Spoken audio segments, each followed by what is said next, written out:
नमस्कार दोस्तों। आज की इस खास खबर में हम बात करने वाले हैं उन सभी लोगों के लिए बेहद ज़रूरी जानकारी की जिनका जन्म 1947 से पहले हुआ है। अगर आपका या आपके परिवार में किसी का जन्म 1947 से पहले हुआ है तो यह वीडियो अंत तक ज़रूर देखें, क्योंकि आने वाले समय में एसआईआर प्रक्रिया और भारत की नागरिकता से जुड़े दस्तावेज़ों को लेकर बड़ा अपडेट सामने आ रहा है। दोस्तों, देश में मतदाता सूची के विशेष गहन पुनरीक्षण यानी एसआईआर स्पेशल इंटेंसिव रिवीजन की चर्चा जोरों पर है। इसी के तहत सरकार का फोकस यह सुनिश्चित करना है कि वोटर लिस्ट में केवल वास्तविक और योग्य भारतीय नागरिकों के नाम ही शामिल हों।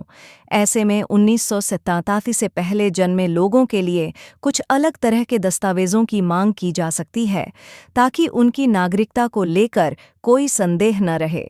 अब सबसे पहले यह समझ लेते हैं कि 1987 से पहले जन्म क्यों महत्वपूर्ण है। दरअसल भारतीय नागरिकता कानून के अनुसार 1 जुलाई 1987 से पहले भारत में जन्म लेने वाले व्यक्ति को सामान्यतः जन्म के आधार पर भारतीय नागरिक माना जाता है। लेकिन एसआईआर जैसे सत्यापन अभियानों में सिर्फ जन्म तिथि बताना काफ़ी नहीं होता, बल्कि सपोर्टिंग डॉक्यूमेंट्स भी मांगे जा सकते हैं। दोस्तों, यहाँ पर बहुत से लोग यह सोच रहे हैं कि हम तो भारत में ही पैदा हुए हैं, फिर दस्तावेज क्यों? तो आपको बता दें कि एसआईआर प्रक्रिया में रिकॉर्ड मिलान, डुप्लीकेट नाम, गलत एंट्री और फर्जीवाड़े को रोकने के लिए दस्तावेजों का सत्यापन किया जाता है। ये प्रक्रिया आम नागरिकों को परेशान करने के लिए नहीं, बल्कि सिस्टम को साफ करने के लिए की जाती है। करते हैं उन ज़रूरी दस्तावेज़ों की जो 1987 से पहले जन्मे लोगों से मांगे जा सकते हैं। पहला दस्तावेज़, जन्म प्रमाण पत्र। अगर आपके पास नगर निगम, पंचायत या सक्षम प्राधिकरण द्वारा जारी जन्म प्रमाण पत्र है, तो यह सबसे मजबूत दस्तावेज माना जाता है। जिन लोगों के पास पुराना जन्म प्रमाण पत्र नहीं है, उन्हें घबराने की ज़रूरत नहीं है, आगे और विकल्प भी हैं। दूसरा दस्तावेज, स्कूल से संबंधित रिकॉर्ड, जैसे कि स्कूल छोड़ने का प्रमाण पत्र, मैट्रिक सर्टिफिकेट, स्कूल रजिस्टर की कॉपी। इनमें जन्मतिथि और जन्म स्थान दर्ज होता है, जिसे नागरिकता के प्रमाण के तौर पर देखा जा सकता है।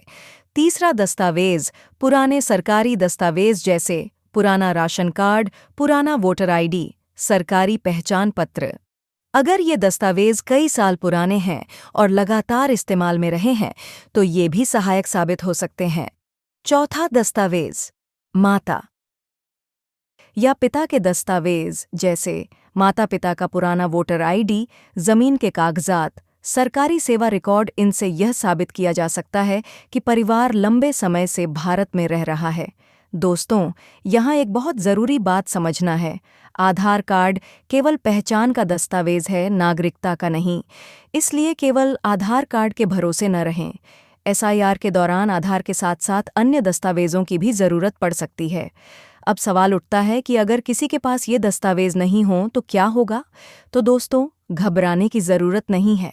प्रशासन की तरफ से आम तौर पर दस्तावेज जमा करने का समय, आपत्ति दर्ज कराने का मौका और सुनवाई की प्रक्रिया दी जाती है। आप अपने नज़दीकी बीएलओ, चुनाव कार्यालय या संबंधित विभाग से संपर्क कर सकते हैं। दोस्तों, प्रधानमंत्री नरेंद्र मोदी जी के नेतृत्व में सरकार का साफ कहना है कि हर योग्य भारतीय नागरिक का अधिकार सुरक्षित रहेगा। साथ ही सिस्टम में पारदर्शिता और विश्वसनीयता भी जरूरी है। इसलिए अगर आपका जन्म 1947 से पहले हुआ है, तो आज ही ये काम जरूर कर लें। अपने सभी पुराने दस्तावेज एक जगह इकट्ठा करें, उनकी फोटोकॉपी और डिजिटल कॉपी बना लें। नाम, जन्मतिथि और पते में कोई गलती हो तो उसे समय रहते ठीक करवा लें, क्योंकि आने वाले समय में अगर एसआईआर या किसी भी सत्यापन प्रक्रिया के दौरान आपसे दस्तावेज मांगे जाते हैं, तो तैयार रहना ही समझदारी है। दोस्तों, यह जानकारी डराने के लिए नहीं है, बल्कि जागरूक करने के लिए है। अगर हम समय रहते तैयार रहेंगे तो किसी भी प्रक्रिया में हमें कोई परेशानी नहीं होगी। अगर आपको यह जानकारी उपयोगी लगी हो तो वीडियो को लाइक करें, अपने परिवार और दोस्तों के साथ शेयर करें और ऐसी ही ज़रूरी खबरों के लिए चैनल को सब्सक्राइब करना न भूलें।